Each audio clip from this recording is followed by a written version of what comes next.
I'm not going to call these guys and ask them how my copy on my Facebook ads are. They provided things that are a hell of a lot more valuable than those things would have been. So what's it like to have a board and investors and all the things we now have? A lot of people don't know what that stuff is like. That's what I want to share with you today. I've gotten a bunch of questions, especially after the newsletter edition we sent out Monday. If you're watching this on YouTube, even if you're listening, you can probably tell. Bringing back one of the car episodes today. If any of you have listened to the podcast since way, way back, I used to film them in my old Jeep. Today I'm on a highway driving out into the mountains to the lake house. So hopefully it's not too noisy for you guys. Jeeps are already loud, let alone driving out on a highway with I don't know what the winds are today. It's 40, 50 mile an hour winds, about to blow my ass off the road. Here's a little kind of gear tip for you guys. We'll see. This mic is actually as good as it says. There's a brand, this little kind of mini mic that I got called Hollyland. Little clip right up here on my hat that has noise canceling. So we'll see how this turns out. Maybe I'll chuck this in the trash and have to re-record this whole thing. But anyway, I've been talking in the newsletter last 2 editions, I think, kind of chiming in on what it's like to have a board now. Ever since we raised money, we've had these quarterly board meetings. When you go to invest money, at least kind of the traditional route, there's other ways to avoid this with angel investors and stuff, but we brought on some pretty big kind of institutional investors.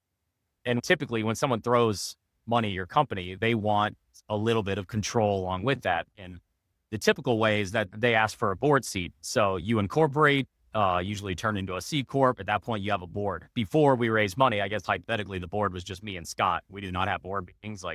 We didn't do any of that stuff. But we brought on our first investor, so they got a board seat. So it's me, Scott, and the new investor. 3 total board votes. We control 2 of them.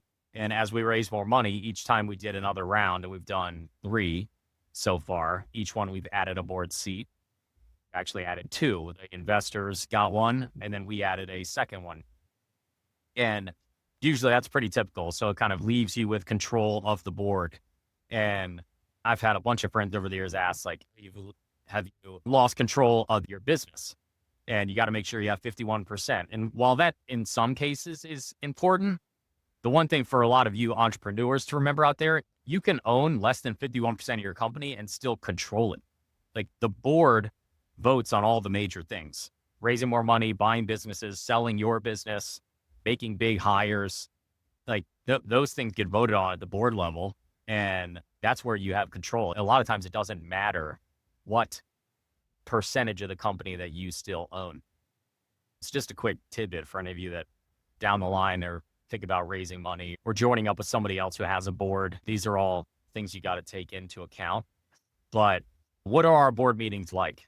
They've really been kind of the same ever since the early days back in 2019 when we raised our first round and started having quarterly board meetings.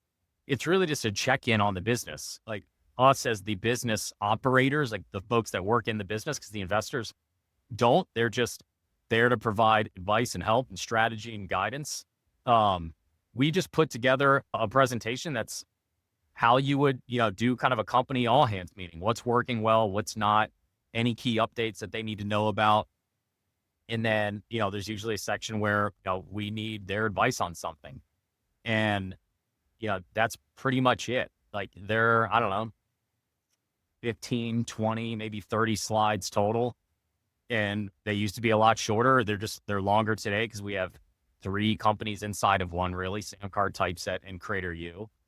So you have financials in there, P&L, balance sheet, projections for the next quarter, some highlights on marketing, highlights on sales, highlights on product and engineering, highlights on customer support. Really what's working well and what's not. And it's our chance to tell the board kind of how we're feeling about the business, things that we're doing to, get ready to have a good year. But what's been really interesting for me, when I'm, talking to buddies that are thinking about going down this route, is that a lot of people make this mistake. And I made the same mistake that if you're thinking about raising money, one, you can hear a lot of horror stories. I have buddies that went down this route and they kind of lost control of their business and then ended up selling for parts. down the road, and it didn't really work out in their favor at all. Um, and they'll blame the investors. And a lot of folks, investors can get a bad rap for just being like empty suits, or they're nothing but a check, and all they provide, or the only value they provide, is money. That has not been my experience at all, but for reasons that I did not expect. In my experience, and I have a dozen buddies that have boards and have raised money, the value that you get from going and raising money and having a board of investors or really, really wealthy business people and successful business people is not that they're going to be able to sit around your board table or pick up the phone when you call and give you really nitty gritty in the weeds advice on your business. Like, I'm not going to call these guys and ask them how my copy on my Facebook ads are, or even like what product we should sell next or create next for SamCart customers, because they don't know. Like, they're not online entrepreneurs. They don't know our market the way we know it. That's our job. Their job has been very different. You think, at least in our case, and I think it's probably the case for most institutional investors, these are very well-connected people, very wealthy people. And look, you don't get very wealthy and very connected by being a dummy. Like, that just doesn't happen. A lot of people like to talk shit about billionaires, but when you really look at it, like 99% of them are self-made. Very few of them were just handed money from their parents or grandparents and are just morons. Like, that doesn't happen. And even those people are probably smarter than me and you, because they hang out with really smart people. Like, when you're that wealthy, you're in clubs that none of us are in, and you're surrounded by very intelligent people. And 99% of them are self-made. And even if they made their money in oil and gas, which has nothing to do with online marketing and tech and SaaS, those people are still freaking smart. Like, those folks all day, every day, you know what they do? They study how the global market is moving. They study what's happening to interest rates in the stock market and, the bond market, and how money is flowing in the economy. And you might not think that's important to you, but as you grow, it becomes extremely important. Like, these are macro, high level, 30,000 foot view things that they will impact you, and they do impact you even if you don't realize it. And so that's been, for us, extremely valuable, on top of the fact that these are the folks that are going to know who we are going to sell this business to or how we're going to IPO someday. And they're going to be the ones that help us make it happen, because I don't know those people. I don't have connections at Shopify, Amazon, Stripe back in the day, companies that might come and buy us or want to partner with us, or help us IPO, or companies that we might want to acquire. I didn't know these people before we started raising money and now rub shoulders with folks that are in those clubs. That's the value that these guys bring.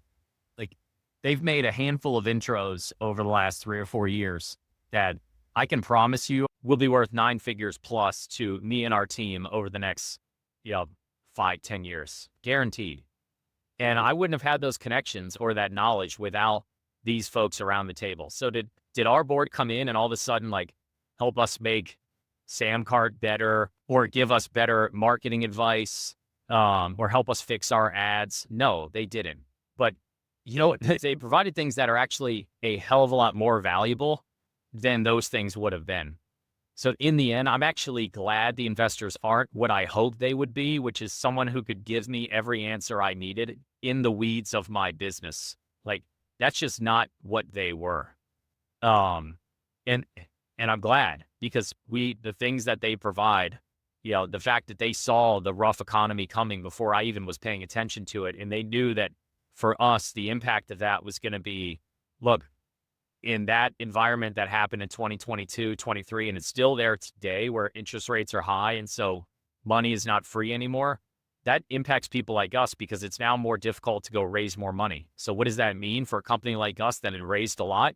That means you better get really damn efficient, and you need to stop burning money and slim down and make your marketing campaigns more effective and become extremely profitable so that you can control your own destiny and you don't have to raise more money.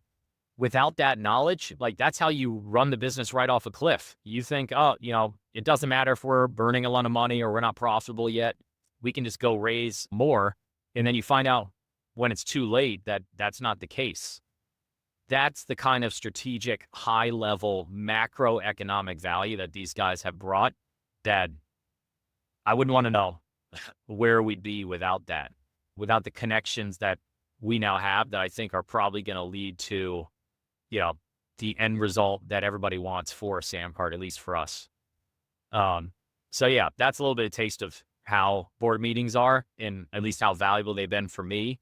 And it's just been a great check-in. Like if you think about almost any aspect of life, especially, something like fitness, you're trying to like really get in shape. What's the best way to do it? You hire a personal trainer. Why? Because one, they can kind of shortcut the learning curve and see things that you can't see, help you make tweaks that you can't, you're not going to think to make. But the biggest thing is also accountability. And that's the best thing I think for me is knowing every quarter, like we got to write up a report of the business and we got to go report to these guys, not effectively report to them, but like they're partners in the business. They want to know how the business is going. They don't work inside the building every day. And it's a great kind of accountability exercise for us to one, make sure you have a good quarter, every 3 months to make sure, you're showing really good progress, and two, to document it and, create that slide deck of 15 to 30 slides and do a good check-in on the business. It's been extremely valuable for us. I'm very glad that we did it. So sorry I don't have a horror story for you. But I don't think the positive side of raising money, bringing on investors, having a board, it's talked about bad enough. Everybody loves to talk about, the horror stories and how at times where shit went wrong.